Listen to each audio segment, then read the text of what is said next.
નમસ્કાર, આપ જોઈ રહ્યા છો લખત ન્યૂઝ અપડેટ ચેનલ। તમામ સમાચાર અને અપડેટ મેળવવા માટે ચેનલને સબસ્ક્રાઇબ કરો અને બેલ આઇકન પર ક્લિક કરો જેથી તમામ સમાચાર અને અપડેટ તમને મળી રહે।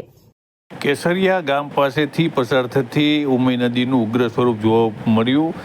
ઘણા વર્ષો પછી જે ઉમઈ નદી છે તે બે કાંઠે વહેતી જોવા મળી।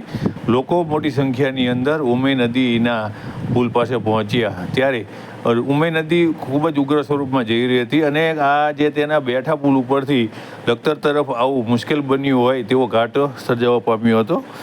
લખતર તાલુકાના કેસરિયા ગામ સહિત વણા, કેસરિયા, સદાદ થઈ અને ઉમઈ નદી વહે છે ત્યારે આ નદી આજ ઉપરવાસના વરસાદના કારણે પૂરું જોશમાં વહેતી જોવા મળી હતી અને જેને બંને કાંઠે નદી વહેતી હોય તેવું કહેવામાં આવે છે તે રીતે બંને કાંઠે વહેતી હતી અને મોટી સંખ્યાની અંદર કેસરિયા ગામના લોકો ઉમઈ નદીના પુલ પાસે આવી ગયા હતા અને આ નદીને વહેતી જોવા માટે થઈ અને તેઓ પોતાના ઘરેથી નદી સુધી પહોંચ્યા હતા ત્યારે આ પુલ ઉપરથી પસાર થવું મુશ્કેલ બન્યું હતું અને તેની અંદરથી ગાડી કે બાઇક કોઈ પણ પ્રકારનું વાહન ત્યાંથી પસાર કરવું તે મુશ્કેલ બન્યું હતું। ત્યારે આ હજી પણ જો ઉપરવાસના વરસાદ ચાલુ રહેશે તો નદી ઉગ્ર સ્વરૂપ ધારણ કરશે।